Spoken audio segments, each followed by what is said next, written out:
أعوذ بالله من الشيطان الرجيم.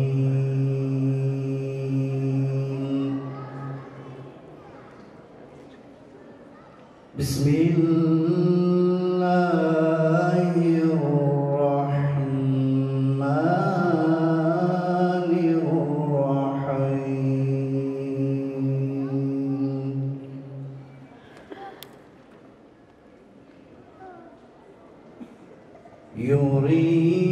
يريدون ليطفئوا نور الله بأفواههم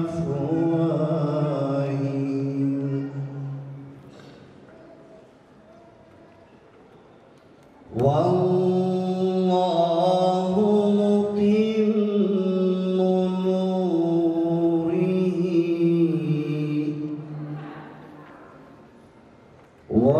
والله متم نوره ولو كره الكافرون.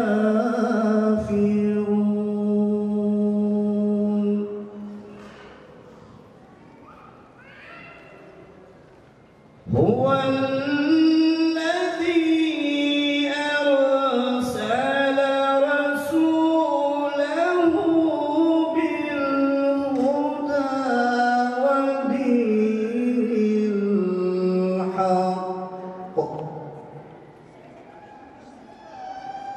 ودين الحق ليظهره على الدين كله ولو كره المشركون.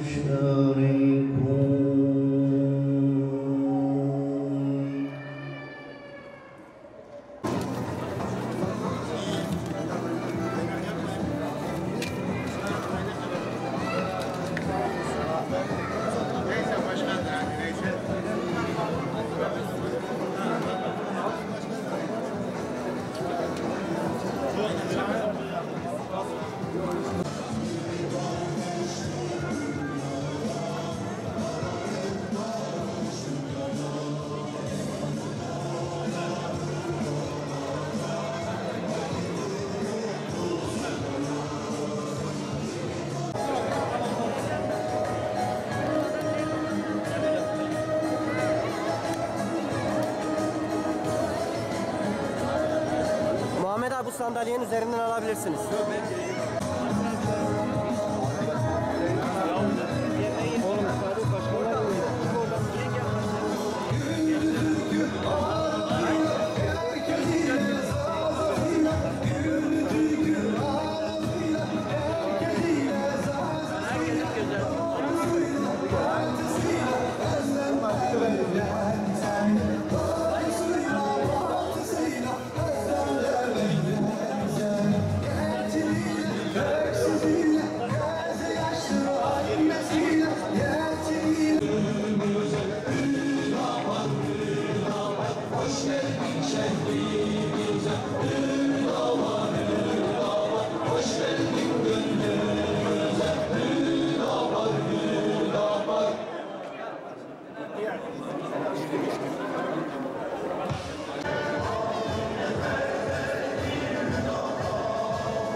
Ve bu süreç içerisinde söylemlerimizle var olan sorunlara getirmiş olduğumuz çözümlerle Türkiye'de hatırı sayılır kesimlerin hem takdirlerine mazhar olduk hem de gönüllerinde yer eyledik. Evet, bizler sloganlarımızı belirlerken böyle sıradan belirlenmemiştir bu sloganlar.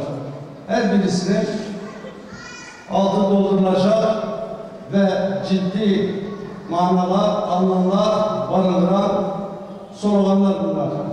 Bunlardan bir tanesi de gördüğünüz gibi memleketin Hüdapar'a ihtiyacı var. Memleketin Hüdapar'a niçin ihtiyacı var? Belki biraz iddialı olacak ama şunu rahatlıkla söyleyebilirim. Bugün bu ülkede gerçek anlamda adaletin tesis edilmesi ve var olan sorunların kökten çözümü için bizim dışımızda orijinal çözümler üreten ve yaklaşım gösteren partiler çok az, yok denecek kadar az. Çünkü bizler dünya ve içerisinde bulunan her şey insanın hizmetine verildiğini Cenab-ı Allah tarafından ve insana hizmet etmenin de Hakk'a hizmet etmekle eşdeğer olduğuna inanan bir hareketiz. Dolayısıyla mezhepçilik, bölgecilik, etnik kimliğe dayalı siyaseti reddettik. Yani Kur'an ve sünnetin reddetmiş olduğu ne kadar yaklaşımlar, düşünceler varsa hepsini ayaklarımızın altına aldık ve dolayısıyla ülkemizde de getirmiş olduğumuz sorunlar, konuşmalar ehli vicdan kişiler tarafından dinlenildiği zaman altlarına imzalar atılmaktadır. Evet, değerli kardeşlerim, mikrofonunuzu alabilirsiniz. önümüzde bir mahalli seçim var. Birkaç cümle de olsa onunla ilgili de bir şeyler demek istiyorum. Genel merkezimiz tarafından belirlenen ve yetki verilen kardeşlerimiz önümüzdeki seçimlere nasıl, ne şekilde gireceğimizle ilgili istişareler yapmaktadırlar. Yaklaşık olarak bir aya yakındır bu görüşmeler devam etmekte ve inşallah yakın bir zamanda da neticeye ulaşacaktır. Bizler önümüzdeki seçimlere ister tek başımıza parti olarak veya kendimiz kalmak şartıyla ilkelerimize uygun ittifak olursa bunlar hepsi değerlendirilecektir. Şu anda bunlarla ilgili olarak karar verilmiş bir konu yok. Ama bizler yeni yönetimimizle ve özellikle şu anda kongrelerimizle bitmek üzere, yani birkaç ilimiz dışında diğer kongrelerimiz bitti. Dolayısıyla yenilenmiş kadrolarla veya güven tazelenmiş kadrolarla inşallah önümüzdeki seçimlere de sahaya inerek kendi varlığımızı hissettireceğiz. Düşüncelerimizi ve fikirlerimizi de kitlelere ulaştıracağız. Değerli kardeşlerim, dedik bu ülkenin en büyük sorunları sistemden kaynaklı. Dolayısıyla Cumhuriyet'in kuruluşundan bugüne kadar var olan sorunlara getirilen çözümler tamamen neticesiz kalmıştır. Çünkü insan hak ve özgürlüklerini, adaleti, temel hakları merkeze almayan düşünceler geçici olarak pansuman görevi görecek tedbirlerle bazı adımlar atmışlardır, fakat bu sorunlar hala devam ediyor. 21. yüzyıldayız. Ülkemizde hala özgürlükler hususunda sorunlar var. Temel haklar hususunda sorunlar var. inanç hürriyeti tam olarak sağlanamamıştır bu ülkede. Başörtüsü anayasal bir güvence altına hala alınamamıştır. Kürt meselesi adalet temelinde çözülememiştir. Kapitalist sisteme dayalı ekonomik sisteme son verilememiştir. Yani kısacası şu anda herkesin konuştuğu ve bütün vatandaşlarımızı ilgilendiren bütün sorunlar yerinde duruyor. Ben burada iki örnekle inşallah konuşmama devam edeceğim. Birincisi anayasayla alakalı.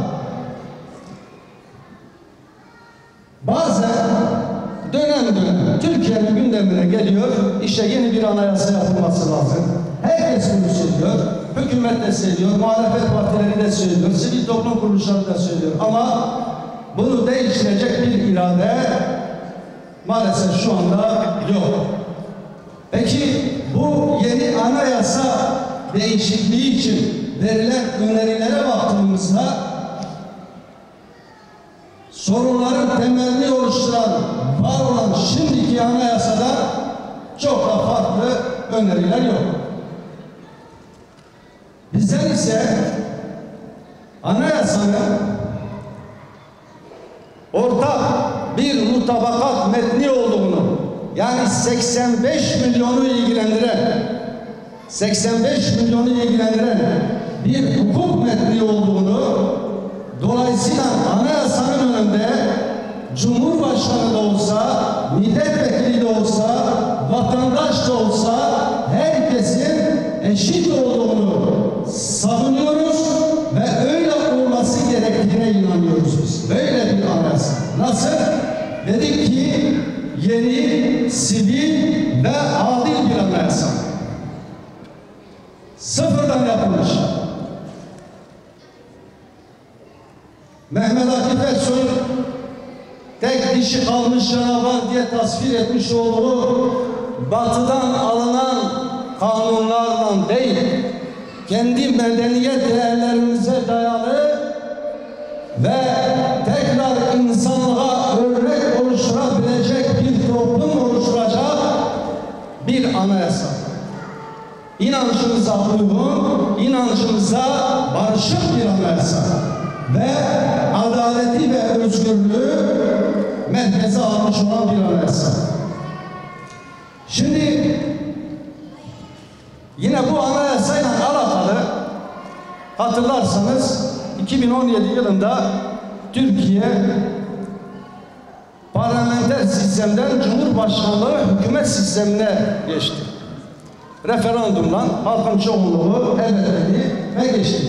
Bizler de şu anda uygulanan Cumhurbaşkanlığı hükümet sistemine evet demiştik ve destek vermiştik. Bazı çekincelerimizle birlikte Cumhurbaşkanlığı hükümet sisteminin parlamenter sistemden daha iyi, artıların daha fazla olduğunu söyledik ve bunu da açıkladık.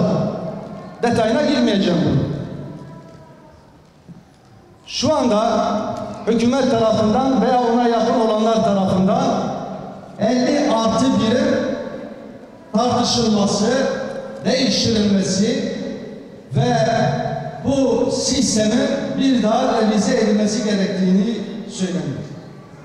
Oysa ki bununla ilgili olarak da aslında yapılması gerekenler belli. Eğer Türkiye başkanlık sistemiyle, her ne kadar ismi Cumhurbaşkanlığı hükümet sistemi de olsa başkanlık sistemiyle idare ediliyor. Ama kendine özgü bir başkanlık sistemi. Yani ne Amerika'da uygulanan veya başka ülkelerde uygulanan başkanlık sistemiyle aynı değil. Ve en önemlisi bu sistemin yönetimde istikrar getireceğini, koalisyonlara son vereceğini herkes savunuyor. Dolayısıyla 50+1'den seçilmesi de en doğru olanı. Hatta bize göre bu konuda adım atılması gerekir. Mesela bunun uygulanmasına baktığımız zaman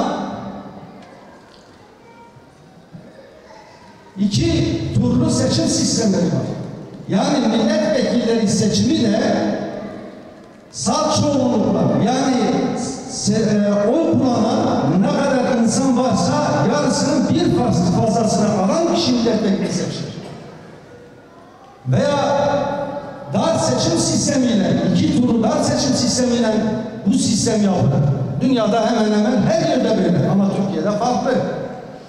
Dolayısıyla değerli kardeşlerim, anayasa ve anayasa değişiklikleri kişilere göre veya gruplara göre değil, bir ülkenin geleceği ve 85 milyonu ilgilendirecek maslahatı göz önünde bulundurularak yapılmalıdır. Böyle gruplara göre, partilere göre, şahıslara göre anayasa yapılmaz, yapılmamalıdır. Bugün Türkiye'nin ve hatta İslam ülkelerinin bu konuda kurumsallaşamamasının en büyük sebebi budur. Avrupa'ya gittiğiniz zaman veya batılı devletlere baktığınız zaman bu konuda bayağı ilerlemişler. Yani kurumsallaşmışlar. Hangi parti gelirse gelsin, hangi lider gelirse gelsin, düşüncesi ne olursa olsun, ister sol düşünce, ister sağ düşünce, ister Hristiyan demokrat olsun, fark etmiyor. Devlet kurumlarıyla işliyor. Kimse müdahale edemiyor. Dolayısıyla yeni, sivil ve adil bir anayasanın 85 milyonun geleceği düşünülerek 85 milyon içerisinde yer alan inanç grupları, başta Müslümanlar olmak üzere ve etnik kimlikler, özgürlükler göz önünde bulundurularak yapılması gerekiyor. Aksi takdirde şu anda mevcut olan hükümet ortakları veya muhalefet partileri yıllardır bu halka vermiş oldukları sözü yerine getirmemişlerdir. Oysa ki namus borcu olarak söz vermişlerdir. Burada özellikle hükümete seslenelim.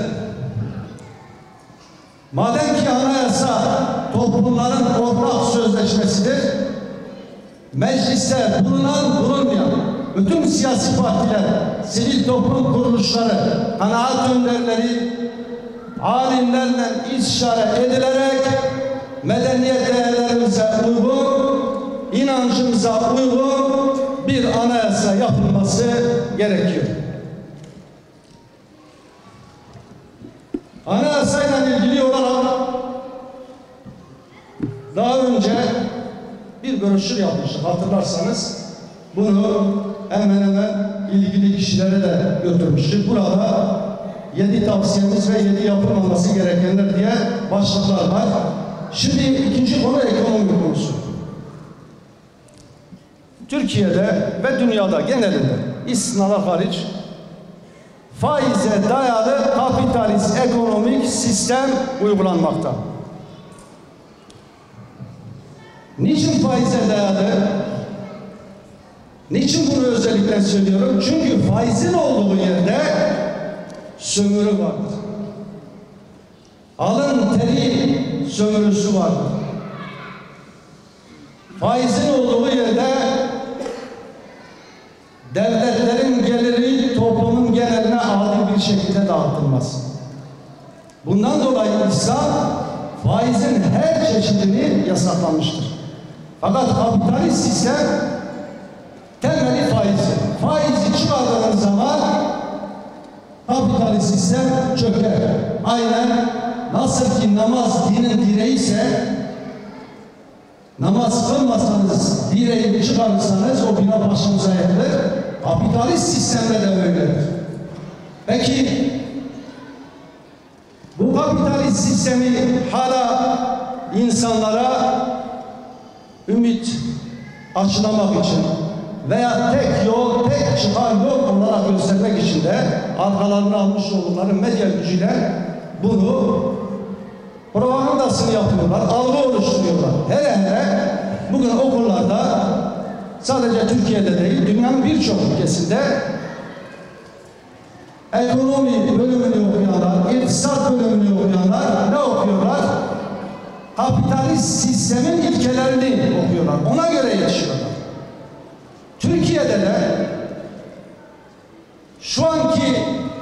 Ekonomi Bakanı, Maliye Bakanı, öncekiler, ondan öncekiler hepsi bu okullardan yetişmiş. Veya kapitalist sistemin kurumlarında yetişmiş. IMF'de, Dünya Bankası'nda, benzeri yerlerde toplumları, devletleri sömürmek için kurmuş oldukları kurumlar. Peki bu kafa yapısına sahip olanlar bu sistem içerisinde çözüm üretebilir mi? Üretebilir. Ama nasıl? Anayasada olduğu gibi. Yamalı bohça gibi. Biz Hüdapar olarak diyoruz ki kapitalist ekonomik sistemi insanlara tek çıkar yol olarak sunmaktan vazgeçin. Onun elbette ki alternatifi vardır.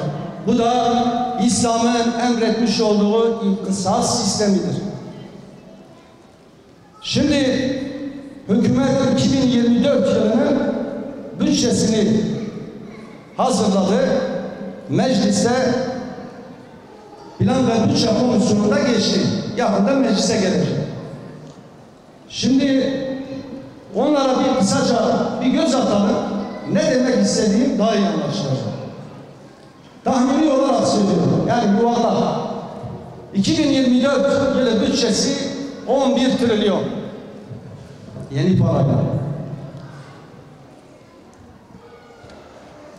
Gelir 8 trilyon, gider 11 trilyon. Bütçe açığı ne kadar? 3 trilyon.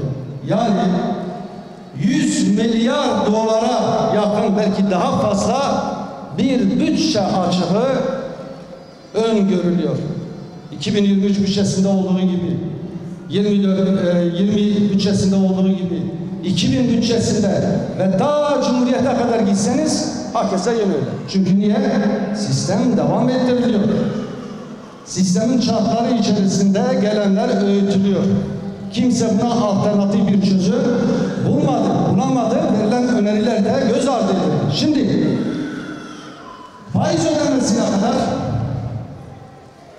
halktan 85 milyondan 8 trilyon vergi toplanacak. Bu toplanan vergilerin yarısı KDV ve ÖTV vergileridir. KDV ve ÖTV'den alınan vergiler normal vergileri geçmiştir. Halktan alınan bu vergiler 101 trilyonu faiz ödemesi olarak ayrılacaktır. 1 trilyon. Yani yaklaşık olarak 35 milyar dolara yakın faiz ödemesi var. Geçen yıl 30 milyar, önceki yıl 25 milyar, 20 milyar, 40 milyar, 50 milyar. Sadece AK Parti döneminde, öncekileri saymıyorum, AK Parti döneminde faize ödenen para 500 milyar dolar. 500 milyar dolar. 20 yıl içerisinde. Ana parana kadar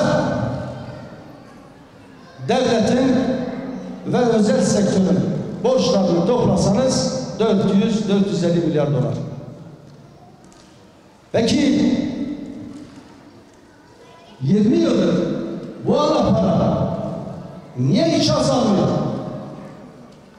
Her yıl 20 milyar dolar, 30 milyar dolar, hele 2007 ve 2011 yılları arasında ise 40 milyar, 50 milyar dolar faiz ödemesi yapılmış ki bazı eski o dönem ekonomi bakanları diyorlardı ya, işte bizim zamanımızda ekonomi çok iyiydi. İnsanlar maddi olarak bir refaha erişti. Tabii erişti. Nasıl erişti? Gidip borç para alıyorlardı. Para geliyordu dolarlardan. ABD gönderiyordu. Dünya Bankası gönderiyordu. FETÖ gönderiyordu vesaire. Ama 50 milyar dolar, 40 milyar dolar tefecilere, finans kurumlarına ödediklerini söylemiyorlar. Peki ne olacak? Şimdi bu yol tekrar halka zam olarak, vergi artışı olarak yansıyacaktır. 2024 yılı. Niçin? 3 trilyon bütçe açığı nasıl kapanacak? 100 milyar dolar. Hadi 50 milyar, 60 milyar doları siz turizm gelirlerinden sağladınız. Diğerini nereden bulacaksınız? Yine tefecilere gideceksiniz, borç alacaksınız. Faiz ödemesi yapacaksınız, ana parayla değil, faiz ödemesi yapacaksınız. Tekrar gidip borç alacaksınız. Tekrar gidip borç alacaksınız ve bu böyle devam edecek. Peki ne oluyor? Bizim geleceğimiz değil, çocuklarımızın geleceği değil, torunlarımız, daha doğmamış şu evlatlarımız, nesillerimiz borca bağlanmış.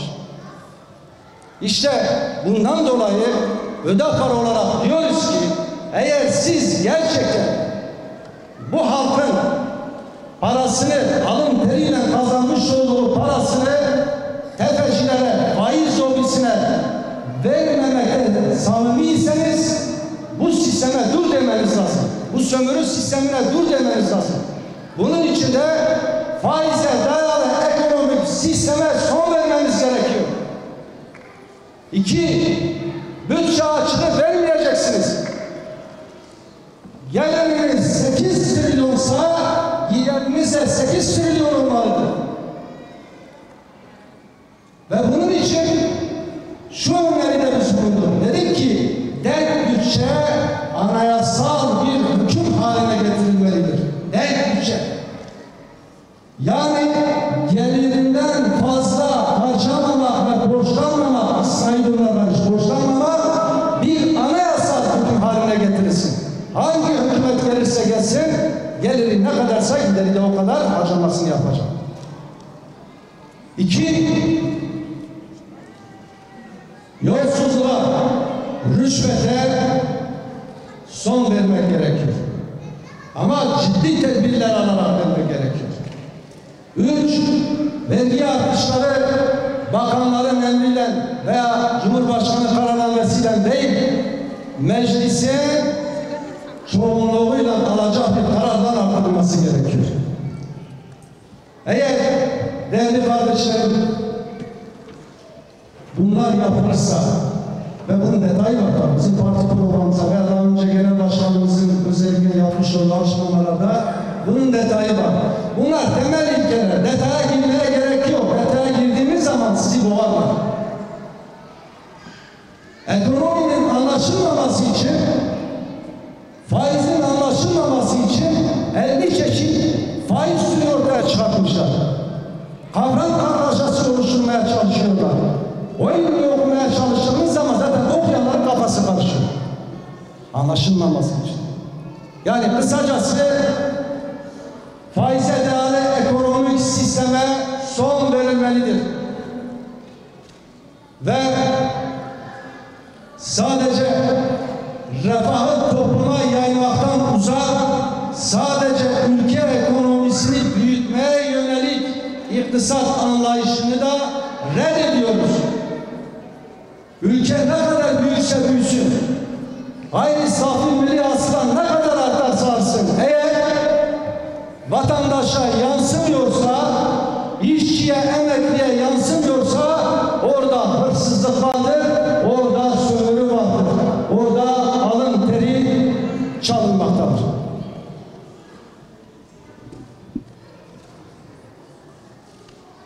Evet, değerli kardeşlerim, konular çok. Şimdi ben saat neyse. Gündemimizde son bir konu daha var. Buna da değineceğiz inşallah. Filistin meselesi. İslam hukukçuları İslam coğrafyasının herhangi bir yerinde bir karış bile olsa düşman tarafından işgal edilmiş olan bir toprağın tekrar düşmandan kurtarılması, düşmanın elinden alınması ve özgürlüğüne kavuşturulması için bütün Müslümanlar, kadın erkek bütün Müslümanların üzerine farz olduğu yazılıyor. Hukuk kitaplarında, yani fıkıh kitaplarında bu yazılıyor. Şimdi Filistin meselesi de biliyorsunuz 1917 yılında Osmanlı İmparatorluğu İngilizlere karşı, Fransızlara karşı savaşı, Ruslara karşı savaşı kaybedince ve sonrasında hilafette ilga edilince, kaldırılınca koskoca İslam ümmeti başsız bırakılınca ve Mekke ve Medine gibi aynı Ermenilerin kolunda olan Mescid-i Aksa'nın bulunduğu topraklar İngilizler tarafından işgal edildi ve dünyanın farklı ülkelerinde yaşayan, yani Rusya'da, Ukrayna'da, Polonya'da, Afrika'nın bilmem hangi ülkelerinde yaşayan Yahudiler İngilizler tarafından oraya getirilmeye başladı. Savaştan çıkmış, yenilmiş bir imparatorluğun topraklarında Müslümanlar örgütsüz, teşkilatsız, milyonlarca Müslüman şehit olmuş 1. Dünya Savaşı'nda ve Osmanlı İmparatorluğu da yakınca Türkiye dışında, Anadolu dışında hemen hemen bütün topraklar başsız kaldı. Yeni yönetimler daha sonra oluşturuldu. Ve 1948 yılına gelinceye kadar İngilizler yüz binlerce Yahudi getirip yerleştirdi, örgütledi, teşkilatlandırdı, silah verdi, para verdi, insani yardımda bulundu, teknik olarak, askeri olarak her türlü imkanı o Siyonist Yahudilere verdi. Ve onlar da orada bulunan, oranın yerlisi olan, sahibi olan Arapları yurtlarından silah zoruyla zulümle çıkarmaya başladılar. Katliamlar yaptılar, öldürdüler ve bunlar da güçleri olmadığından dolayı büyük bir kısmı orayı terk etmek zorunda kaldı. Şu anda 7 milyondan fazla Filistinli dünyanın birçok ülkesine dağılmış durumda. Kendi ülkelerinden çıkarılmış ve kendi ülkelerine dönememektedirler. 1947 yılında İngilizler Birleşmiş Milletler'e orayı terk edeceğini, manda yönetimi kuracağını söyledikten sonra zaten birkaç ay sonra Siyonist terör rejimi 1948 yılında devlet olduğunu ilan etti. 1948, 1967, 1973 yıllarında 3 büyük savaş Araplarla Siyonist İsrail arasında bir savaş meydana geldi. 4 devletin, 5 devletin, 8 devletin, Araplar için söylüyorum, milliyetçilikle, ulusalcılıkla Siyonist terör rejimine karşı savaştılar ama kaybettiler. Her kaybettiği savaşta da Siyonist terör rejimi daha fazla toprak işgal etti. 1993 yılına gelince Arafat ile Siyonistler arasında bir anlaşma yapıldı. Çift devletli çözüm diye Oslo görüşmelerinden başladı ve nihayete erdi. Filistin özel yönetimi kabul edildi ve o tarihte, yani 93'ten bak 47'ye gitmiyorum, 17'ye gitmiyorum, 67'ye gitmiyorum. 1993'ten bugün, yani 30 yıl geçmiş. Filistin haritasına baktığımız zaman bu Siyonist terör rejiminin ne kadar yalancı olduğunu, hiçbir uluslararası hukuku tanımadığını, verdiği sözleri yerine getirmediğini açık bir şekilde göreceksiniz. Ve bu işgalini, bu zulmünü dünyanın gözü önünde yapıyordu, yapmaya devam ediyordu. Ta ki 7 Ekim'de Gazze'de Müslümanlar eli beslenildi. Yeter!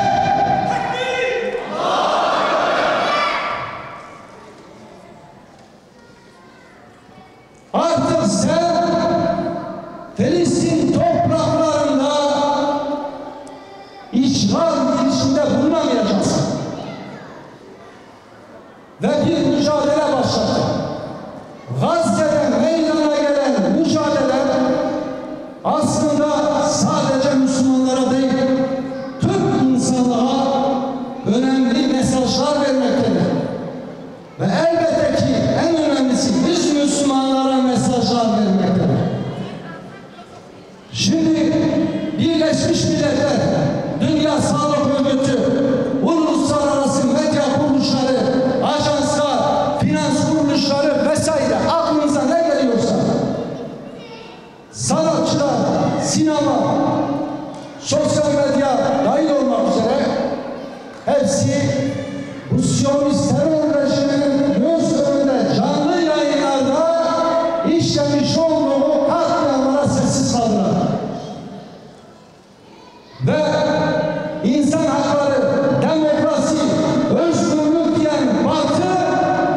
iki yüzlü olduğu ortaya çıktı. Bu bahsetmiş oldukları, dünyaya pazarlamış oldukları özgürlükler, insan hakları, demokrasi Müslümanlara yokmuş. Kendilerine var. Dünyanın hangi yerine veya Moğollar ve Haçlıları çağırırsa o iki dönemi bu kadar büyük vahşetin, barbarlığın, canlılığın işlendiği bir coğrafya var mı? Canlı yayınlarda bunu yapıyor. Göz göre göre yapıyor. Dünyaya meydan okuyarak yapıyor bunu. Ve bu cesaretiyle kendi tasmasını elinde tutan ABD'den almaktadır. Büyük şeytan ABD her türlü desteği veriyor. Aslında bugün Gazze'de, bugün Filistin'deki katliamların en büyük sorumlusu büyük şeytan ABD'dir.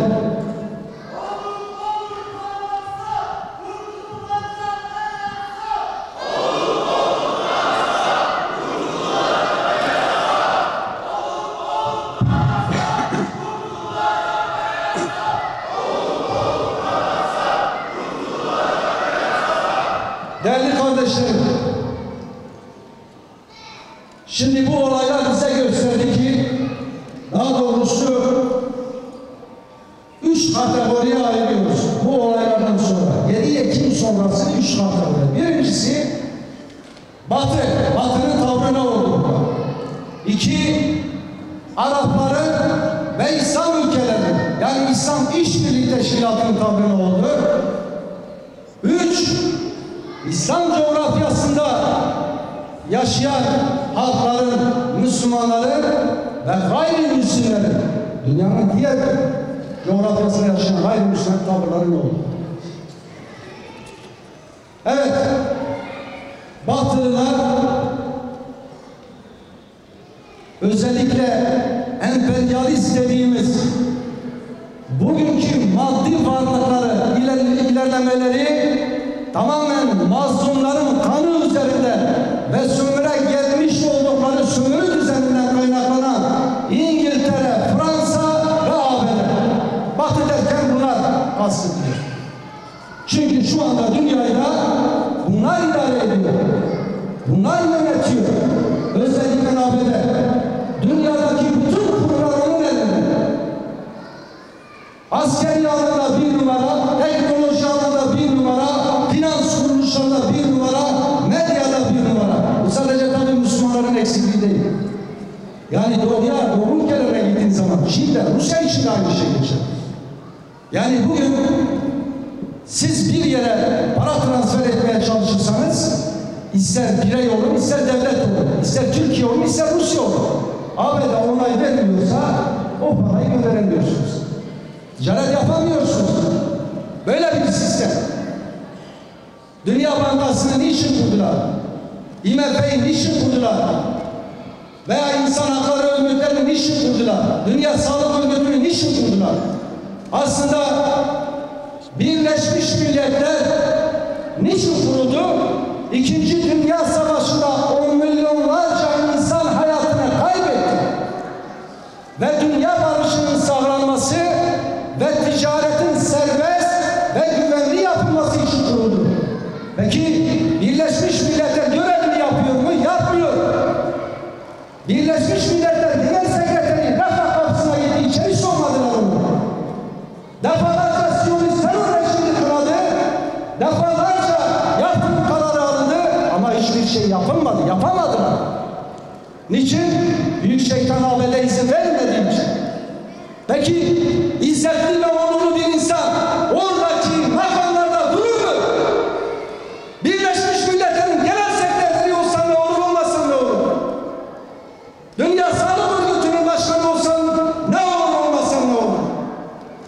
İstifa edecek onurlu bir şekilde.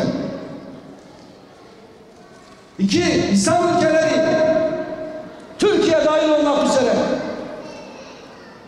ticari çıkarlarını ve kaygılarını kardeşlerinin kanlarının üzerinde gördüler.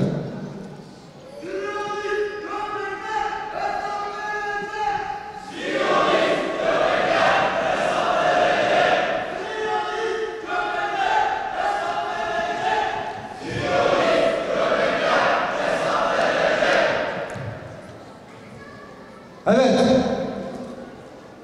dünyanın doğal gazı, petrolün %65'e yakını İslam coğrafyasında çıkıyor. Bir geceliğine o musluklar kapatılsaydı bu vahşiyet, bu soykırımı yapamayacaklardı böyle. Bir geceliğine, ama bu cesareti gösteremediler. Peki suç bu cesareti gösteremeyenlerle tekrar. Sadece biz bunları mı eleştireceğiz? Kendimizi de eleştireceğiz. 2 milyar Müslüman olarak ne yaptık biz? Allah-u Teala bir toplum kendini değiştirmedikçe biz onu değiştirmeyiz diyor. Resulullah Aleyhisselatü Vesselam nasılsanız öyle yönetilirsiniz. Demek ki genel anlamda toplum olarak bizler de İslam'ı tam olarak yaşamıyoruz. Medeniyet değerlerimize bağlı değiliz. İnançlarımızın gereğini yerine getirmiyoruz. Ve başımızdaki liderler de dolayısıyla toplum gibi davranmakta. Peki ne yapacağız? Biz Hüdapar olarak şunu yapacağız. Siyasetimizin özünde ne vardı? Doğruya doğru, yanlışa yanlış, yapıcı muhalefet. Biz bunları lanetlemeyeceğiz. Yeri gelir kırmayacağız ama biz bunlara çağrıda bulunacağız. Yanlışlarını göstereceğiz bunlara. Bir daha İslam ülkelerinin idarecilerine ve bilhassa Araplara, Körfez ülkelerine sesleniyoruz. Eğer size zerre miktarı bir vicdan kalmışsa, imani açıdan demiyorum, insani açıdan diyorum, bu vahşeti durdurabilecek ve işgali sonlandırabilecek ekonomik güç sizde. Bunu yapınız. Yani o muslukları kapatınız. Kral Faysal kadar bile olmasa ona yakın bir cesaret gösteriniz. 3. Halklar olarak değerli kardeşlerim, hatırlarsanız Mehmet Hoca Diyarbakır'dan batıya iman pompalanıyor. Biz de bu son olaylara bakarak şunu diyoruz: Gazze'den dünyanın dört bir tarafına küresel intifadanın fişekleri atıldı. Bugün Londra'da, Berlin'de, Dublin'de, Paris'te, Hindistan'da, Latin Amerika'da vicdan sahibi milyonlar sokağa inip bu soykırımı lanetliyorsa, Gazze'deki o bir azınlığın direnişi sayesindedir.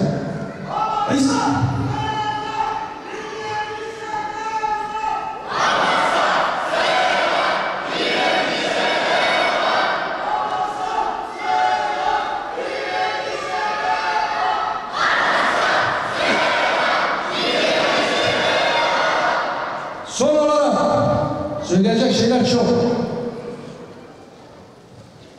Şunu söylüyoruz: Hüdapar'ın iktidarında